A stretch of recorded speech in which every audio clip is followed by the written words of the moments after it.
Welcome to Let's Get Into It. I am your host, Sherelle Higgins. Let's Get Into It is a safe space to have real conversations that are meant to uplift, encourage, and let you know you are not the only one dealing with life. Each episode of Let's Get Into It is designed to provide illuminating and thought-provoking information on a variety of topics. In fact, no topic is off limit. If you would like to see a topic discussed, please feel free to make a recommendation. My special guest and I will have a great time discussing topics that the mainstream media wouldn't dare discuss. We will bring these conversations to you with an open mind, respectfully, from different perspectives, and most importantly, with love. Thank you for joining me and my special. Hello, everybody. Today is April 17th. I am Sherelle Higgins. I am the host of Let's Get Into It. And before I introduce my guest, I just want to go over a couple things. One is it is 2 days after tax day. I hope that everybody has filed their taxes or at least asked for an extension. And even if you ask for an extension and you anticipate that you owe, that you still need to pay it by April 15th. So hopefully you did that and got that taken care of. I know tax time is really a stressful time for me. And so I'm so glad that that is behind me. And I can now settle in and get ready to celebrate my birthday. Yes, my birthday is coming up. Back in the day, I used to celebrate for the entire month of April. I can't do that anymore. I'm getting older and wiser, and therefore I don't do that anymore. However, I am about 13 days away from my 59th birthday. And so I am excited about that, and I can't wait. I'm going to celebrate it in big fashion, great fashion, and some hot sun by the beach. My man gonna take care of me and make sure I'm good for my birthday. Because he makes sure I'm good every day. Yes, come on, babe, come through. Anywho, today I wanted to have this conversation because I don't know about you and your girlfriends and the group chats, but in my girlfriend group, the group chat is hilarious. And one of my guests didn't even realize that she probably sparked this idea of me having this conversation. But she was talking about in the group chat being a mom at this point in her life to a young child. And so we're going to have that conversation. Depends on, where you are in life and what you thought when you was growing up, what you saw, really determined whether or not you wanted to have kids. If you wanted to have kids, did you have any challenges with infertility? If you did, what did you do? If you didn't, how did that work out? I know for me, I had my first child when I was 31.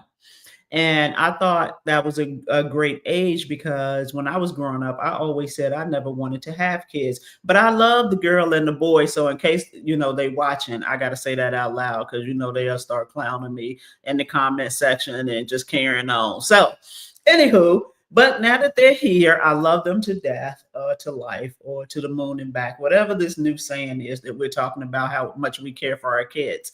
And so we want to keep that in mind as we navigate this conversation, talking about just two. I know there's many, many, many women out there who waited for whatever reasons to have kids later. And so these two ladies, they are in their 50s and they look fabulous because Black don't crack.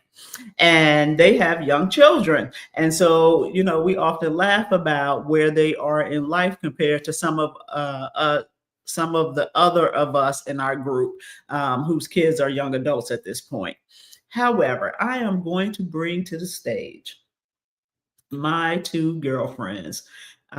My first one I want to bring to the stage is Melinda. Melinda, come on to the stage, girl. How are you? Girl, I'm here. I'm hanging in there. I'm tired, but that's my perpetual existence. Functioning on gas. On fumes. And I also want to bring to the stage Crystal. Come on, Crystal. How are you? Thank you all for coming and Hey, on this I'm show. here. So Crystal sparked this idea for me. She probably don't know that, but she sparked this idea for me, and I was, like I'm always thinking about, who I can have on the show. What can they add? How can we make it interesting? How can we make it fun? And so Crystal had put something in the group chat, and I was like, "Bing, ding, ding, ding!" I was like, "That's the topic." Women or even men in their 50s who have young children, and how different it is than when, say, I had my kids. My youngest is 22. So, yeah, I'm way beyond the young children phase. Thank goodness. And so, thank you all for coming on the show. So, I would like to start with this, just so that we give the audience some idea of who you all are as women. First, Melinda, how old are you? I am 51. And Okay. you see, I had to think about that because I'm over 50. So now you got to start counting. But yes, I'm 51. And how old are your babies? 11 and 13. Woo, preteen stage, okay, and the teenage stage, okay. And Crystal, how old are you? I'm 53. Just turned 53 and then a March. And how old is your baby? She's 8 years old. Yeah. I love that because we all have different journeys into motherhood, right? And so those journeys are unique in some aspects, and then in some other aspects, they're very similar. And so, as I mentioned before, I had my first child when I was 31. I'm about to be 59 in a few days. And so I felt like, and Jim is older than I am, right? Because he's 2 years older than me, even though, he be trying to make us the same age. But I remember distinctly being on the soccer fields, and we were the older parents on the soccer field. And so all of the soccer parents that we still like really stay in touch with and hang out with, they're so much younger than us, right? And it's just like, damn, you young. And so are you all experiencing that at this stage with your babies? It's interesting. I'm not. So my kids play soccer too. And to your point about you being on the soccer field, I remember thinking when you and another good friend of ours was on the soccer field every weekend, I was like, they crazy. I was like, I can promise you what I am not going to be is a soccer mom. I'm not spending my weekend. And baby, when you make plans, God laughs. Because if I'm not on the soccer field, I'm on the basketball court. So, but what's interesting is, and I don't know if it's a function of where I live or the club that they play for, but I'm actually not the old parents on the team. There are some who are younger than me, but there are in fact some who are older. And it may be because of where we are. I'm in the Bethesda area. And so it's interesting. There are a lot of older parents in this area of Montgomery County. And I think some of that may be driven by income and professions. So I'm not experiencing being the older parent on the soccer field. Okay. I definitely am. I'm definitely, no doubt, I'm the older parent on the soccer field. Most of her teammates' parents, some of them I could be their mother. Yes, because they're some of them are mid-20s and late 20s. Oh wow. Yeah, so definitely. And I experienced that with her dance when she was doing dance and what she was doing with tumbling. I am definitely down in this area in Charles County. I'm definitely the old parent, no doubt. That's interesting. One of the soccer parents who we're actually friends now, she just had a birthday early April, and she texted me and she was like, "Can you believe I'm 47?" I said, "Go sit your young ass down somewhere."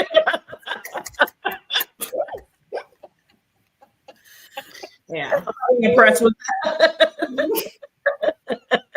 I'm like, shoot, you just a year or two older than my baby sister. Go somewhere. And her son is older than my son. So I'm just like, yeah. So let's talk about the journey to motherhood. Each of us have our own unique journeys. And so I want to start with you, Crystal. Let's talk a little bit about what your journey looked like into motherhood, because I think that really kind of frames the picture as to why you are 53 with an 8-year old. Yes. And so let's talk about like tell our audience like how that came to be. So, I had a first marriage, and I was 31 when I got married the first time, but it lasted less than a year. And so then I met my husband. I think I was 36 when I met my husband. By the time I had met my husband, I had already been having medical issues. So I had fibroids. Okay. And by the time I had met my husband, I had already had my first surgery to remove them. So then once I met my husband, we started dating. We got married. When we got married, I was 39, right? I think, 39.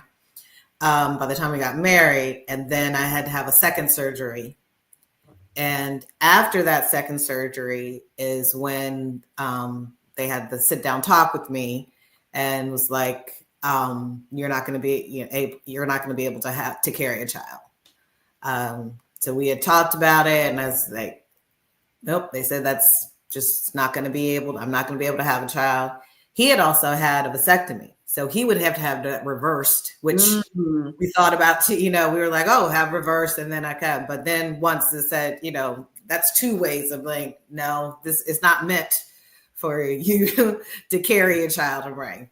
So that's when we went and looked into adoption, and so we started the road to adoption, and the road to adoption took about 4 to 5 years.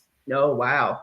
Yes. So like I said, I was, by the time when this opportunity came up with me adopting Tristan, her birth mother was pregnant with her. I was 44. Yeah, I was 44.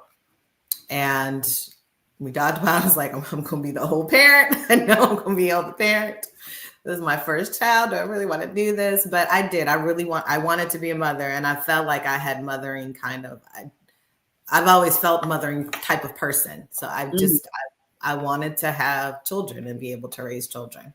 So we adopted her. I was 44, and I always said I was 50 with a 5-year-old. I just been on this journey. And I know, like I said, being older is just physically is so much different than when you're when you're in your 30s. Mm-hmm. So when you got that toddler running around and you got to run behind them and just them wanting to always be up under you and do everything with you. And why can't we do this? Why can't we do that? That's been the journey of being an older mom. But I love my baby. So I don't regret this journey that I've gone on. Understood. Melinda, let's talk about your journey and how you became to be a mother in her 50s with preteens. So I never planned on being an old mom. I had a whole plan. I was going to be married and rich and a mom and done by 30. And I told you about God and his plans. So anyway, my plans and how God constantly laughs. That didn't happen. I didn't get married. I didn't meet. I've known my husband since we were 17, but we didn't date. We didn't start dating until I think I was 35. I think we got married when I was about 37. Prior to him, I think when I was in law school, I had a cyst on my ovary. And I went in for surgery, and they diagnosed that I had endometriosis. I didn't know that I'd had any issues. And so I remember coming out of the surgery and the doctor saying to me, so it's not that you can never be a mother, but we highly recommend that you never try to get pregnant naturally because you're at high risk for an ectopic pregnancy, which if it first ruptures and you don't know, you could die. Mm-hmm. So early on, I was just like, well, then how am I going to have a baby? And we can do IVF. And I was like, well, I'm deathly afraid of needles. So guess who's not doing IVF? I'm not. There are a lot of kids that need to be adopted. That's what I'm going to do. So I had made this plan before I, had met my husband and all of that. And when I met him, started dating him. So we started dating. And then at one point, I think I had even made peace with the fact that maybe I wouldn't be a mom, despite the fact that I always wanted to be one. But I was like, yeah, it is what it is. Moving on. But then his family started asking, oh, when are y'all going to have kids? Well, his family didn't know that I had these fertility issues. So they're asking these questions, not realizing sort of the sensitive nature around it. So I said to him, well, if you really want to do this, we can adopt. So we made the decision to adopt because I was like, I'm not built for IVF. And our adoption journey actually went very quickly. I think we decided in November, and April 21st, 2010, not even 6 months later, our son was born. And as you both know, I don't think this is a laughing situation, but God and his plans. 6 months later, he tragically passed away. And I remember just feeling like the floor had been ripped from underneath me. And I remember thinking, I still want to be a mom. I'd had the experience of such a short period of time. And I felt like there was so much more that I wanted to do. But I also remember thinking I could never ask another woman to trust me with her son, with her child.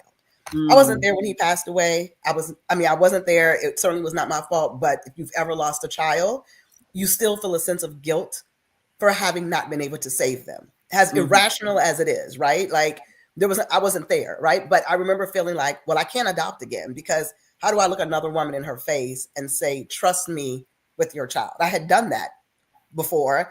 And I feel like I failed her. I feel like I failed Jackson, even though I knew that there was nothing I could have done differently. And so the woman who said that she would never do IVF, 2 weeks later, called the doctor and was like, I want to be a mom. I can't adopt again. What can you do? And his name was Dr. Kipperstock with Shady Grove Fertility. And I remember sitting in his office and telling him the story of Jackson passing away and crying. And Dr. Kipperstock took my hand and he said, if you trust me, I promise you I'll make you a mom again. Oh. And IVF doctors actually will never tell you that. But he said, trust me and it will happen. And so I did. And my very first cycle, I got pregnant and I lost the baby. I had a miscarriage. And I remember laying in bed and just saying, I just want to win. Like, is God trying to tell me that I'm not supposed to be a mother? Like, I adopted a child. Like, we had just filed the paperwork to finalize it. He passes away. Do IVF. I spent almost down to the last penny that we have doing it. Get pregnant. And then, oops, it's a miscarriage. And I went to see Dr. Kipperstock again. And he explained that I probably had a miscarriage because there was something chromosomally wrong with the embryo. And this was actually probably the right outcome. But to give him one more chance. And I said, Dr. Kipperstock, all I have is this amount of money left. So if this don't work, we all done. I have received the message. And I remember having 4 embryos and I was like, implant every single one of them. And Dr. Kipperstock was like, you are crazy. And I was like, no, I'm out of money. And so, and so he was like, well, we'll see what happens. And I remember I went in and one of the embryos wasn't great quality. And I convinced the doctor to implant all 3. And so I was fully prepared to have triplets. And all I had was 1. But I was like, all I needed was 1. I felt blessed. And so that's how I had my 13-year-old by IVF. Fast forward a year later. And I'm like, I don't feel well. Is this what menopause feels like? Falling asleep. I eat, nothing don't feel right. I remember telling my husband, I'm gonna have to go to the doctor. I was like, it's true what they say. As soon as you turn 40, right? Like, girl, I went to the doctor and the doctor looked at me and she said, it's the exact opposite of menopause. And I was like, what is that? I've never heard of it. What is the exact opposite of menopause thing? And she said, you pregnant. I was like, man, you a lie, because I done spent a whole lot of money adopting, having IVF, and you about to tell me that I'm pregnant? I was like, you was a whole lie. I was like, that can't be. So then I panic, and I'm like, oh my God, what if it's ectopic? I'm about to die. I got a 1-year-old, and I'm about to die. So we rushed to get a sonogram, like literally the same day. She sends me to get the sonogram, and I'm literally laying there trying to be like, I remember I was still litigating at the time, and I had a trial coming up. And I was like, I can't reschedule this trial. So okay, so we got to plan this. We shouldn't call it abortion. They call it a termination when you do IVF. And I was like, get it out of my tubes because I got to be ready for trial. And so I'm laying there, and then the doctor, and then the tech goes, it has a strong heartbeat. I said, it has a what? She turned that camera. I was like, that baby looked like it's 9, 10 weeks old. She was like, how you know that? I said, ma'am, I'm an expert. I done did IVF. I can tell you developmental stage. I'm like, wait a minute. Like, I'm going to have another baby? She was like, if you want one, like the poor thing, she was looking at me like, you didn't know what you came in here for? And that would be my 11-year-old who clearly lives by the motto of, I wish you would. And that's how that was her conception. That was her birth. And so that is how I also now have an 11-year-old. And so I've experienced motherhood all 3 ways. I've adopted, IVF, and I've had a natural pregnancy. There you go. And your story, Melinda, is really interesting because so many women are told that they can't have kids, and they end up having kids naturally once they remove the stress from the process. Mm-hmm. Right. I remember I had been on birth control most of my life because I was bound and determined not to be a mother. I was like, I don't know him like that. I don't know me like that. It ain't happening. I'm not just about to be having no baby by anybody. None of that kind of stuff, right? And so it was me and 2 of my girlfriends. None of us had kids, but we had all gotten married. And so my one girlfriend had a baby. And then we all started talking about having kids. And I was like, do we need to? Like, is that what I should be doing? Like, okay, so like, what is this really about? Fast forward, I decided, okay, all right, let me see. My mama was worrying me about a grandchild. She, at the baby shower, she had even, how when you buy a picture frame, it has a family picture in it. Mm-hmm. She bought a picture frame that had a little baby in it that was Caucasian. And she was carrying it around telling everybody this was her grandbaby. Imagine how she sees into the future.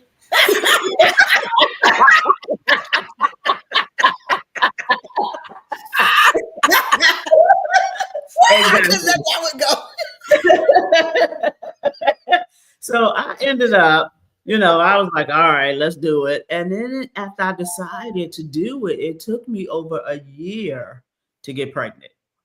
And so, at that point, they had started sending me through all of these different processes, checking your temperature, all this old crap. And at some point, I was just like, whatever. If it happens, it happens. If it don't, it don't. And then miraculously, one day it happened. Everything was going well. And then I was about 6 months into it, and boom, out of nowhere, all hell broke loose. Had to go on bed rest. I was on bed rest for the remainder of the pregnancy.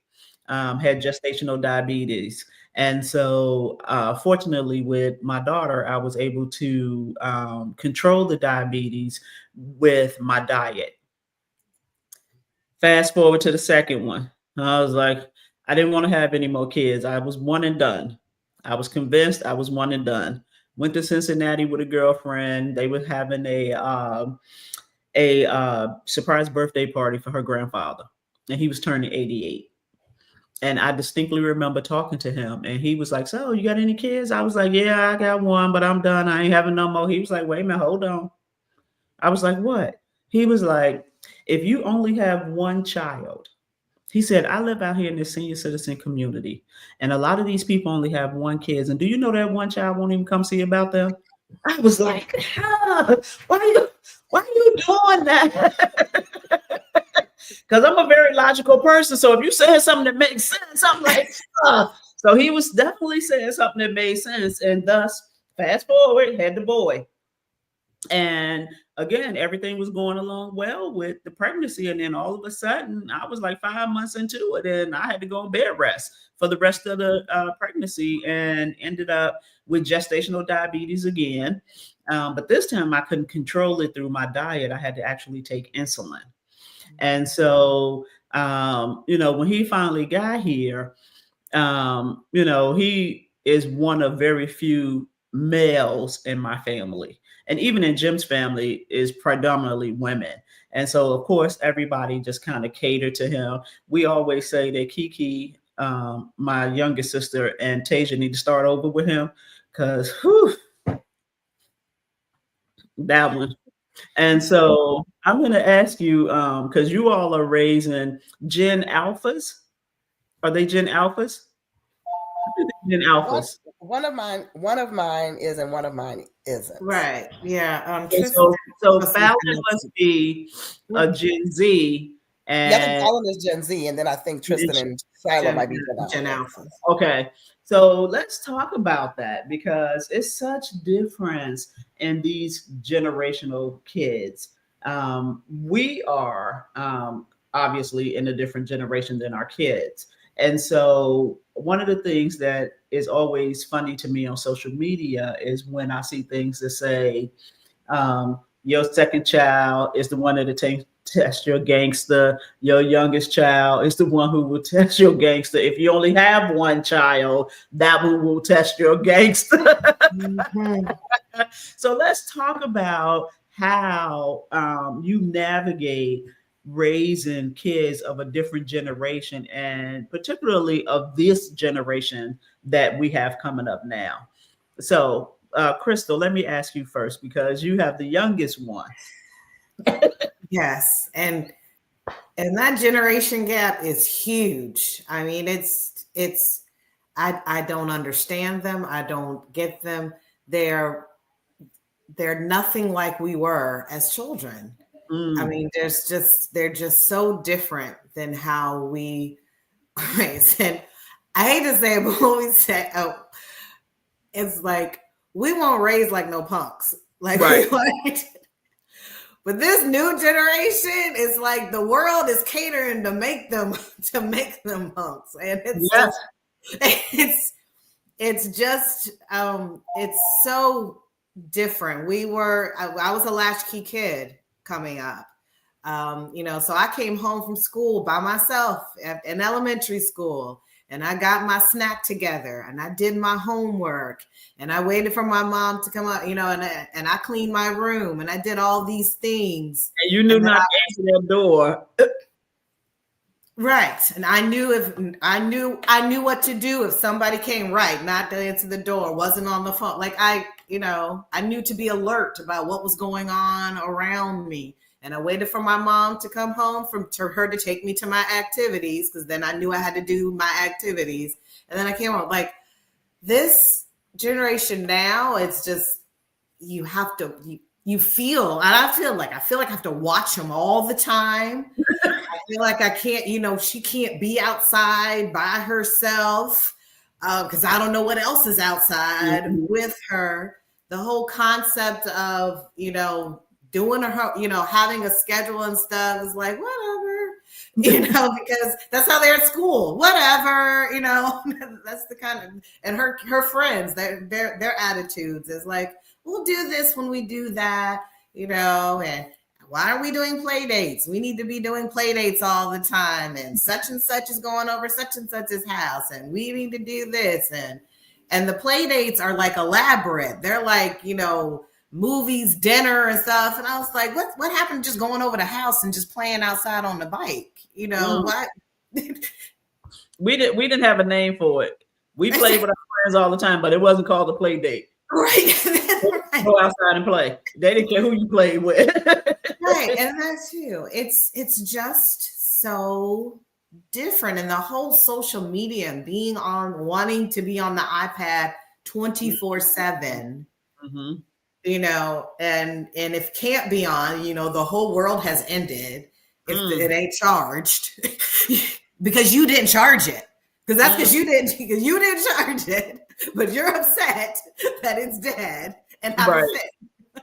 Right. Yeah. So it's just, she's so different. She's just so different. They're all, and like I said, and I don't think it's just her, because I listen to the other parents and I listen to her friends, and they all kind of in the same boat kind of thing. Yeah, and hold on, Melinda, before you respond, we have a comment. This YouTube generation is soft. The 70s, 80s, 90s kids were the best generations. The generation before technology, last of a dying breed. These new ones are just way too sensitive. Play date? Oh my God, we went to the park and everyone was our play date. Yes, Jane. Yes. Yes, they're soft. I hate to say, but they are. They're soft. Yes. Okay, so Melinda. It's a balancing act. Mhm. First, I feel like I spend every day of my life trying to keep two humans alive. I'm like, why did not anybody tell me that that's what motherhood would be? And having lost a child, it's a serious amount of anxiety, right? And so every decision, I feel like every decision that I make is about keeping them alive and making sure that they have a good life, right? And it's just this constant battle of first, like, oh my God, I've got to make sure that you wake up and breathe tomorrow. Like that's a huge responsibility. And then adding the fact that they're weak sauce, right? So like my having to make sure that you're alive is like here, right? And so that's different and that's stressful. And I don't know, maybe our parents felt the same way too. I don't know, but I just feel like it is very intense right now in terms of that. And that keeping them alive is just not, I don't know who's at the park, but I don't know who's in the chat group that you want, right? Like, I don't know, and it's so many angles of it yet like every kid, they think they know everything, right? So in your attempt to keep them alive, they're looking at you like you crazy, like, I got this, I know how to stay alive. And you're like, no, not really, you weak sauce, right? Like you ain't really never encountered a problem. Right. On the opposite side, I will say, You ain't never encountered a problem. right. On the other end, though, I will say there is something that I admire about their generation. And I don't know if it's being older that my perspective is different, but I feel like they're smarter intellectually.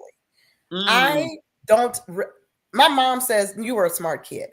I don't remember being as smart and analytical and as witty as my 11 and 13-year-old. Like the conversations we have, their level to sort of analyze things and opine on things politically, socially.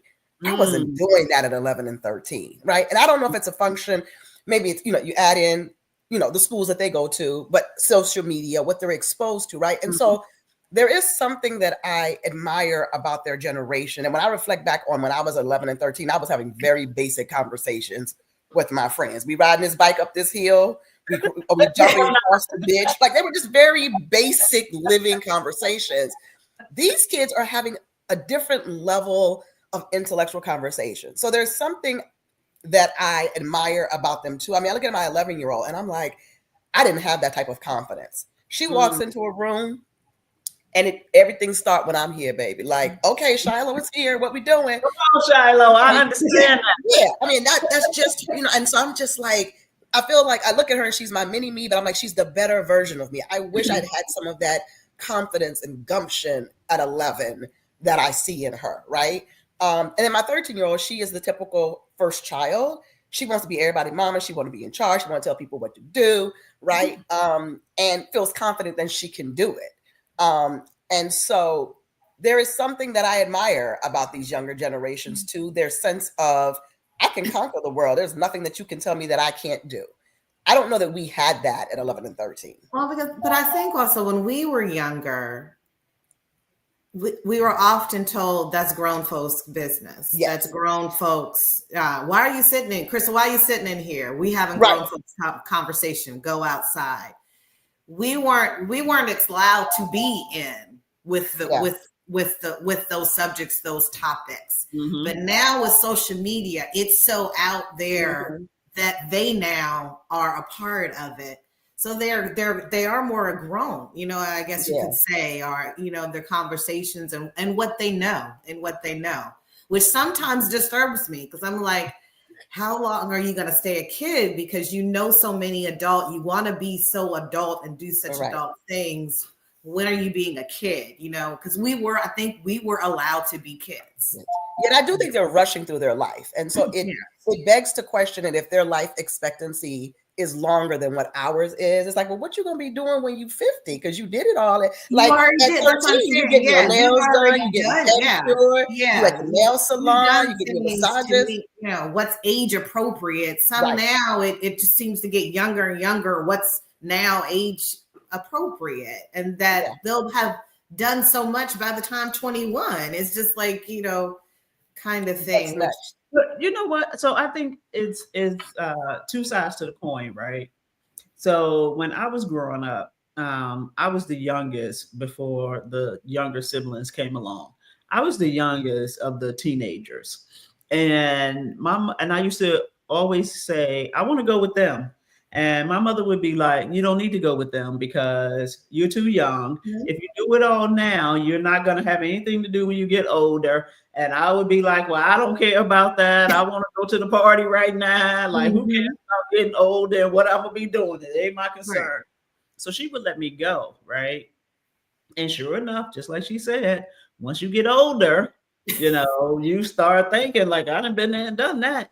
And it's the same thing with my daughter. She tired as I don't know what. She 27 years old. She go to bed at 6:30, 7 o'clock in the evening. Which is a good thing because now you know she ain't out here making bad decisions, getting in no trouble. But I'm like, girl, at 27, do you know what I was doing? Girl, the party was getting started at midnight. I was kicking it. Not her and her fiance, honey. They be up in there sleep early. So you got to catch them early. But that's because they did so much when they were younger. Because I did use some of my mother's parenting skills in terms of not being too strict. I mean, I was strict when it came to disrespect. Like I wasn't, Tasia said, ain't no shame in her game. Get that sleep, girl, because when you have that baby, you ain't gonna never sleep again. Anyway, right. I was strict when it came to disrespect, like how you carry yourself, those type of things. But in terms of going out the house, hanging out with your friends, doing that type of thing, I wasn't strict about that, right? Like, and my mother wasn't either. She was always like, you know, you might as well do it now, make the bad decisions now. Maybe, you know, you make some age appropriate bad decisions and you learn from them and you move on. But you know, I think it's just a double-edged sword. And in terms of grown folks' business, I still believe in that. I still believe in grown folks' business. I'm like, and I kind of do. I am too. I'm kind of one of those as well. That it's like everything shouldn't be. You know, they shouldn't know everything. They shouldn't be. You know, leave out the room. I'm kind of like feel like that because I was always the kid that wanted to be in the room. I loved being around, sitting and listening to the adults at the time. Me and my cousin, Trinette, the two of us. The other cousins would be outside, out playing and stuff. Me and Trinette would be trying to sit in and be sitting in the kitchen. I'm like, what y'all doing in here? And I'm like, because we trying to listen to what y'all talking about. But they'd be like, no, go outside. You know, go ahead. That's not. But nowadays, especially with social media, it's hard. It's really hard to keep stuff from them now. Because so much of it is on, you know, even in kids' YouTube, you know, they be talking about adult. I'm like, what is this? What are they talking about? Why are you watching this? Why are you listening to this? But, you know, she was like, it's on kids' YouTube. So she think it's appropriate for her. Right. I know. For me, I'm not so strict about the grown folks business conversation. And it's because, not that I don't think that there's appropriate age conversations, but what I have noticed, and I think in to some degree it's because of, you know, their peers, their school, most of the ethnic children, Black, brown, right? We are all raised with that grown folk conversation, go sit down somewhere. White kids are not being raised that way, right? That's true. And so it's interesting that I feel like from a school perspective, right? From an analytical perspective, from being exposed to world events perspective, we tend to be a step behind because we exclude our kids from these conversations. Whereas white parents will have these conversations. We're not talking to them. We're not excluding them from these conversations. We're just not talking to them. Right. So, I mean, that's what I mean. Like they're not there. They're not there to be a part of and to hear and to have an opinion and to voice it, right? Whereas their peers, right, can have these conversations because their parents are fully involving them, sometimes admittedly to a fault. So what I try to do is I try to balance when to have the conversation and what I'm hopeful that I'm able to do is frame their thinking around some of the topics, right? Because they are being exposed to it on YouTube and social media. So they're hearing these certain perspectives. So like my 13-year-old will come and be like, did you hear that they want to do X, Y, and Z? And I have to be like, pause. First of all, stop mimicking and spewing what you've heard other people say.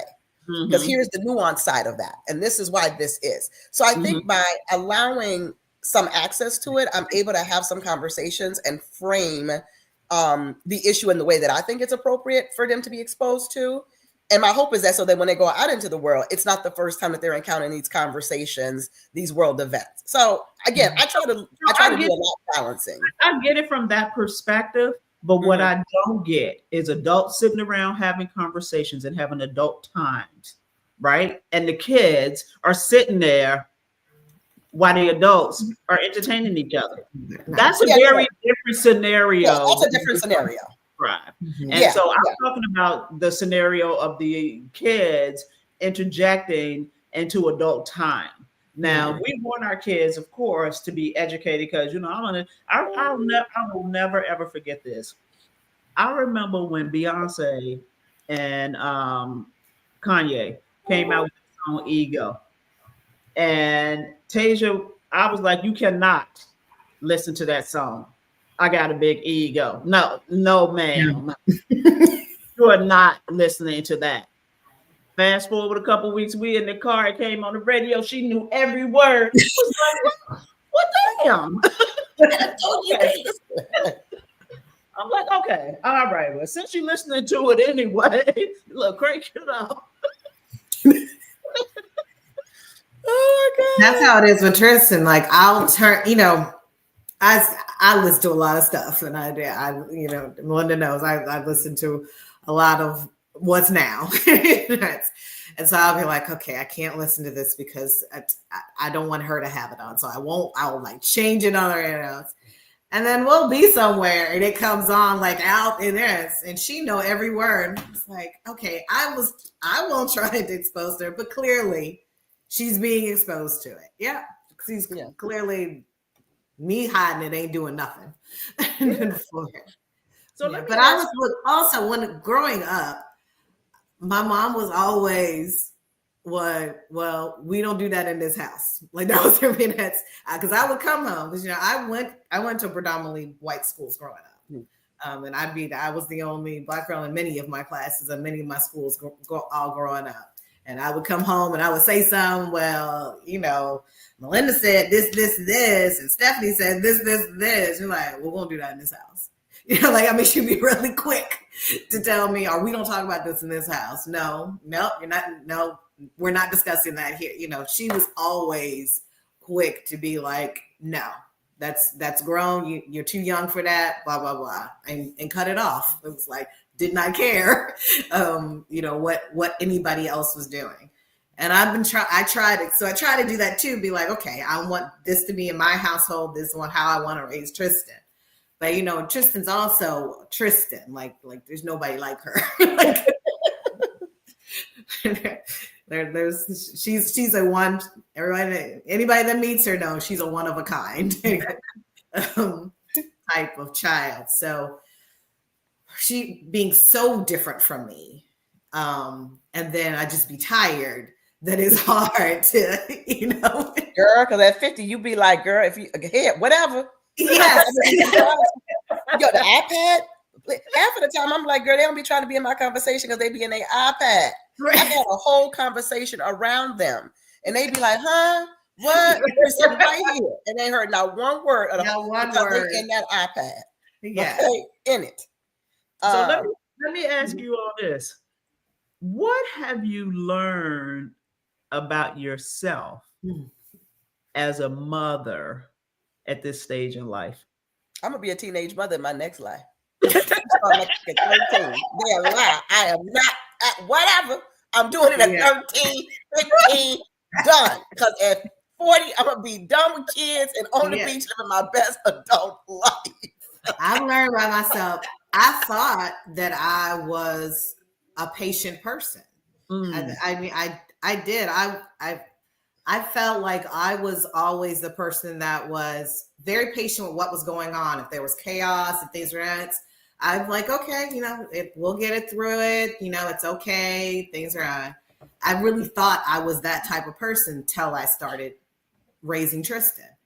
And now I know I'm not patient at all. Like and I really have to like go and sit myself down and be like, it's okay. It's okay that she doesn't do this. It's okay that she doesn't do that. I had to humble myself that I thought, like I said, I thought I could do it all. That's one thing I did. I wasn't so concerned with being old because I just thought I could do it. All through my life, I've always done whenever I've put my, said, I'm going to do this. I said I was going to go to Howard. I said I was going to go to law school. I said I was going to become a prosecutor. I always said what I was going to do, and I went ahead and did it. And so I said I was going to be a mother. So I need to be good at this because I've done it. And, the challenges I've had with her just really like humbled me as a person is that, I might want to do this great and be the best way, but, she's a whole person, like has her own ideas about what's going on here. So seriously, what I've learned, similar to Crystal, and maybe some of this is why we're both attorneys, right? You do think you can control things, right? And if you have a plan and you execute it, and here will be the outcome. Yeah. And what I have learned the most about myself is my ability. Attorneys too. Okay. Yeah. Well, you're an attorney that didn't become one. So I've always said that about you. I was like, she better than some people about that. Never mind. But anyway, she's the attorney that didn't become one. Right. But that I live comfortably in the gray. And before kids, I very much considered myself a black and white person, right? It's either this or it's that, right? And now I live very comfortably in the gray, even when, like, to her point that Tristan is Tristan, like Shiloh is, and really having to accept that I have these dreams, I have these hopes, I have these aspirations about who and what they should be, and yet they are their own people. Wait a minute. And more importantly, Melinda, how they will get there. Yeah. Right. That's more important. More importantly, how they will get there. And I'm a witness. It don't work out that way. It don't. And so learning to live in the gray, learning to live with, I'm going to do my best, and then I'm going to accept whatever the outcome is and sleep well at night because I know that I did the best that I could do with what I have. So when I'm having challenges with the 13-year-old not turning her home, I'm like, you know what? I've done my part. I've made peace with either you gonna be this or you gonna be that, but I've done what I could do. I would have never said that I could find comfort and just sort of release it and be willing to accept that, hopefully with my guidance, that they're going to turn out to be whoever God has destined them to be. And that may not look anything like what I thought either of my children would turn out to be. And so that's what I've learned, I've learned that I can actually live comfortably in the gray. Yes, and you have to, right? Yeah. Because at some point they grow up and they start making their own decisions. And their decisions are not going to be the same decisions that you have for them. And so I'm speaking from experience that at some point you just got to step back. And that's when you are supposed to live your life and let them live their life, right? Because as mothers, I don't care if you have the father in the home, the father not in the home, the father in their life, the father not in their life. As a mother, they are always going to blame you for everything. Sure. They blame me for stuff that they clearly know their daddy did. Because you were supposed to make it right.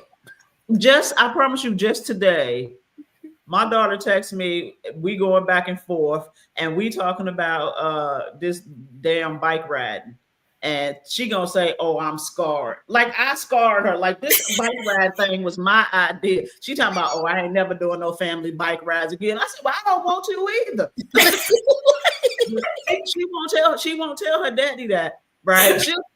It's all my fault. Everything is my fault. So y'all got that to look forward to. And I'm just like she already talking about, oh, I'm ready to be on the podcast. She talking about our cosign. I did not.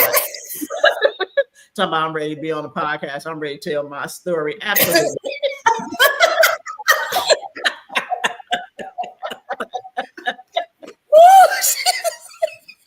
She's like, I didn't tell myself. So you have that. Talking about dad was the quiet one. Yeah, okay. Them long lectures y'all forgetting that he the quiet one. Yeah.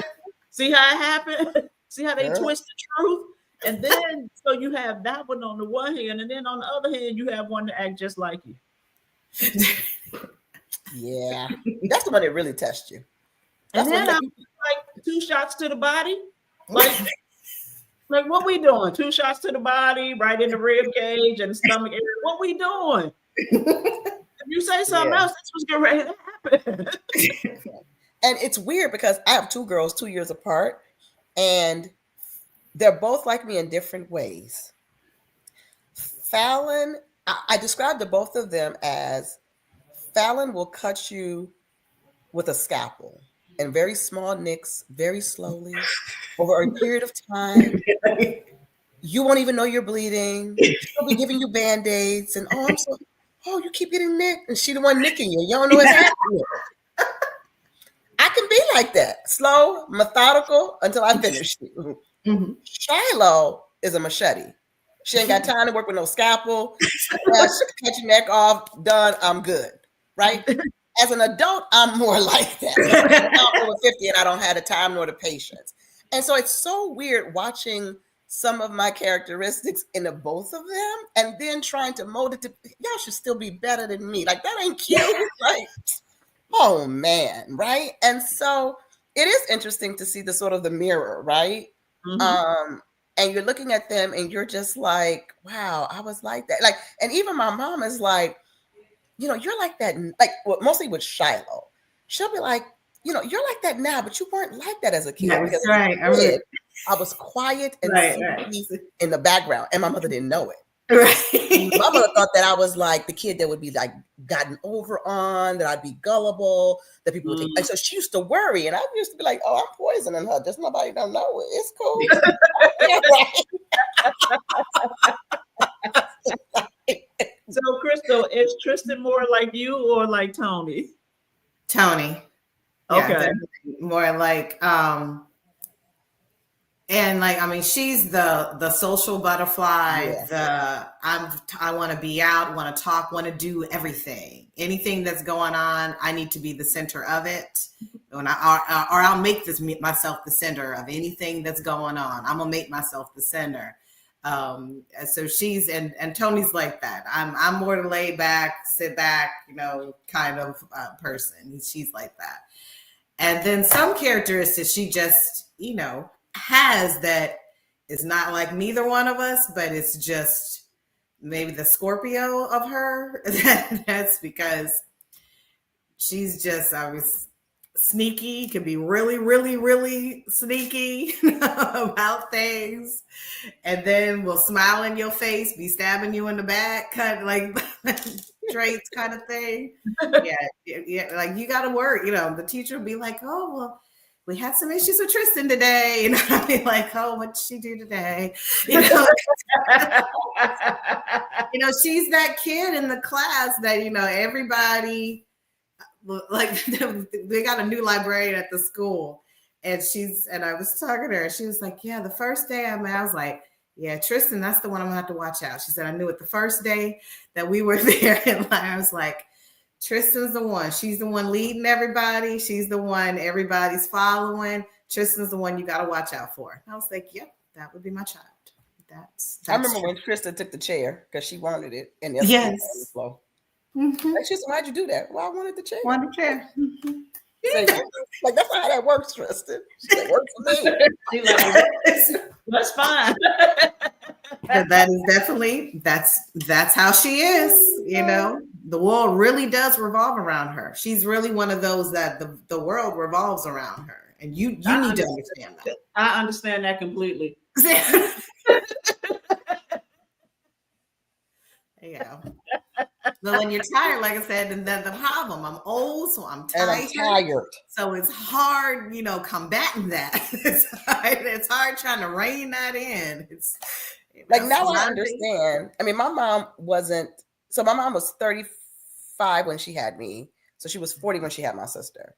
And my sister got away with a whole lot. And I just remember just being like, it's not fair. But now I get it, right? She was tired. Tired, right. And so you just let go. You just be like, you know what? I have released you to the Lord. Like what? And I think that's the equivalent. And so my mom was 40, right? And so now I'm just like, I don't even have the energy to battle that. And so sometimes with the 13-year-old, I just be like, you know what? If you want to choose to be that type of person, have at it. Like I've done the most that I can do. I'm releasing you, because I am literally exhausted. Like I operate on fumes. Well, and I'm not a retired over 50 mom. So because there's some of those. My mom was a young mom. My mom had my brother at 18 and then me at 23. So she was a young mom, and she said I was ready. She was like, nobody thought I was ready. She said, because everybody said you're too young, how you gonna, with these 2 young kids. But she was like, I was ready. And she was. My mom was on top of it. Like she was a grandmother at 45. So I'm becoming a parent at 45. She was a grandmother at 45. So it's interesting, that older child syndrome, because Tasia has it really bad. And I'm just like, I don't know what to tell you. Like things happen. Let me see. Sherelle is trying to hide that fan in her hand. I see it. You need to mind your business. My parents in their prime when I was Tasia said her parents was in their prime when she was growing up. That's right. And so come on, wherever you brought it up is where it went down. Yeah, that's how my mom was. That's what. Yeah, she was. I think it was the same for the boy, but I think a difference in gender, and also I think a difference in their age, because Tasia's 5 years older than he is, and so I think all of that matters. But he had several opportunities where he got it too. And so, we tag team. She said, I second that, friend. I love that for them. Tasia's best friend. Whatever. Look, just came on here to hate. But, that's that typical older sibling thing. Sharon has it as well. And I could see from Sharon's perspective, like when we were growing up, she was the responsible one. She was the one who had to make sure that the rest of us was good while mommy was working. And she was the one who had to make sure we ate and all that. So I get that. While me and Jackie, we was outside kicking it, right? We was about that life.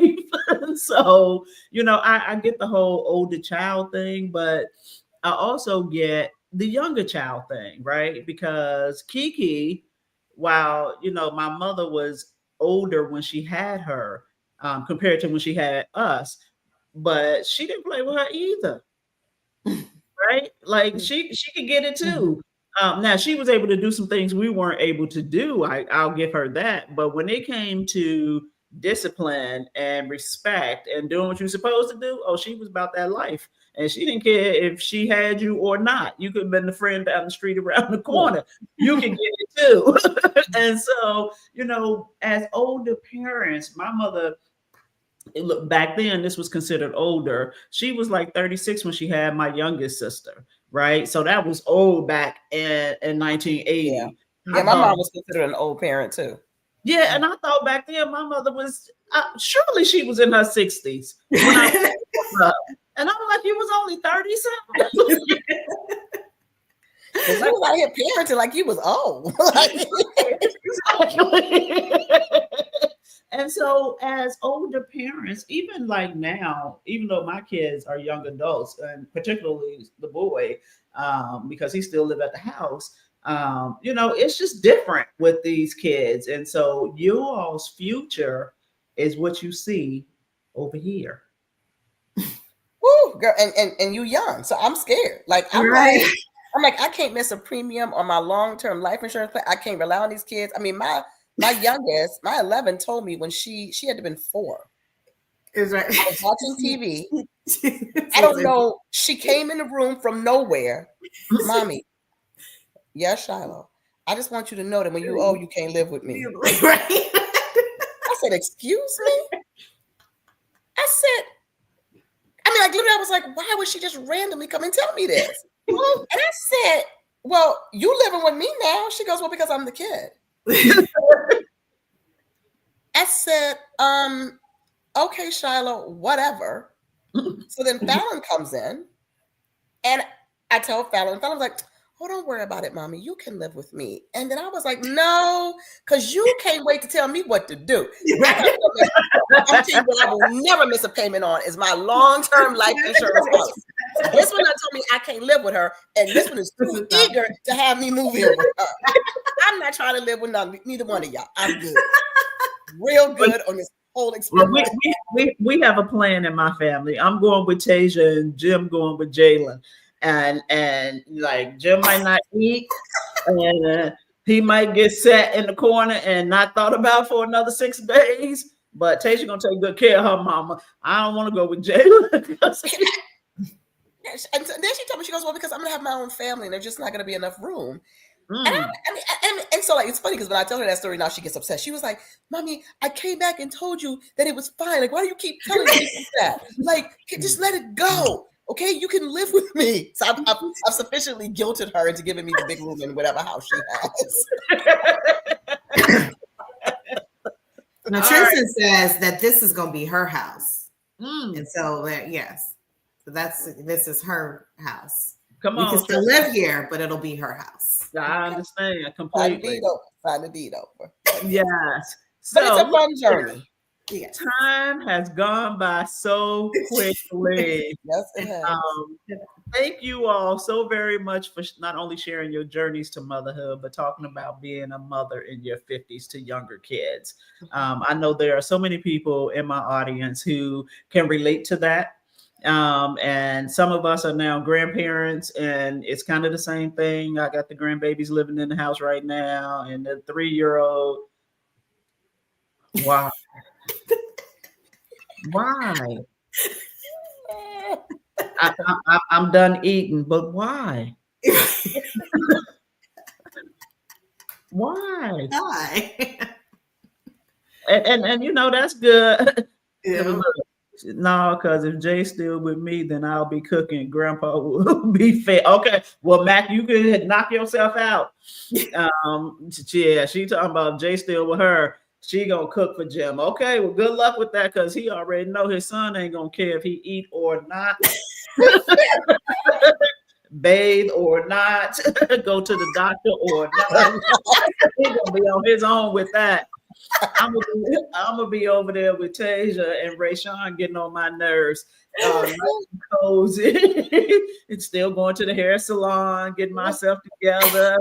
But anywho, thank you all so very much for having this conversation. It is long overdue. We need to have these conversations more, because we are not in this alone. We are all living similar lives and dealing with similar challenges.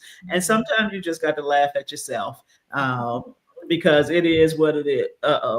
Tasia said, be careful what you wish for, Mac. Right. Oh, now she want to talk about her daddy. But so, anywho, thank you all. Thank you for having. Thank you for having. Thank you. Yeah, Thank you. really. Yeah, nobody recognizes the 50 and over mom. We're Well, a you are special being category. recognized here and being given your flowers here. Thank on you, thank Let's you. Get Into It. And Kiki talking about right to what Tasia said. See, y'all ain't gonna be clowning my man on this podcast.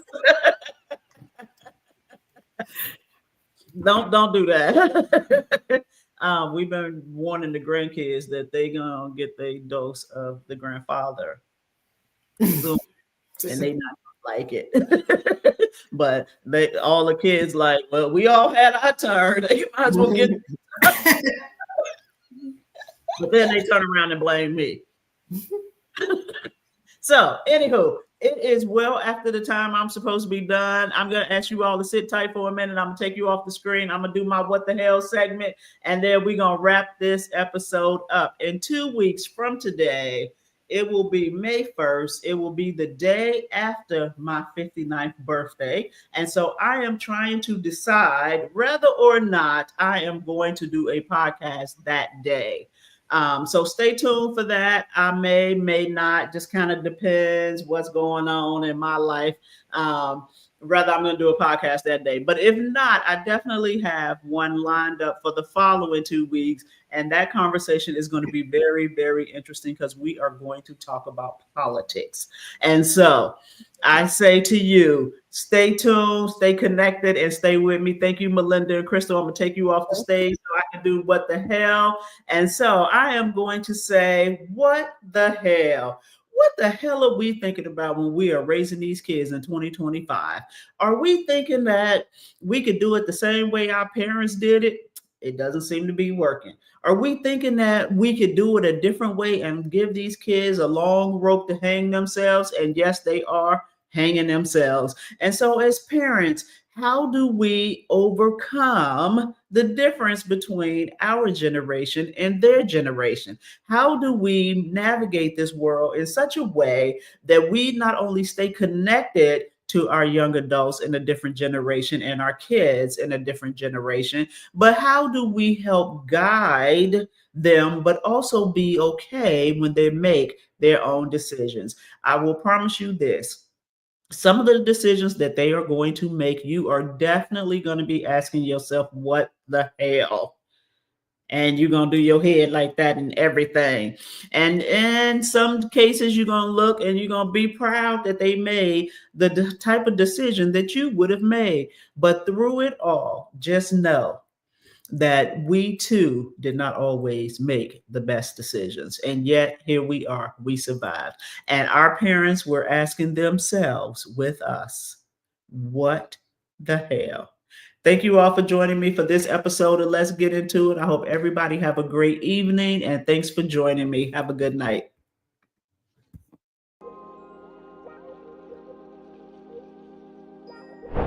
Thank you for joining and participating in Let's Get Into It.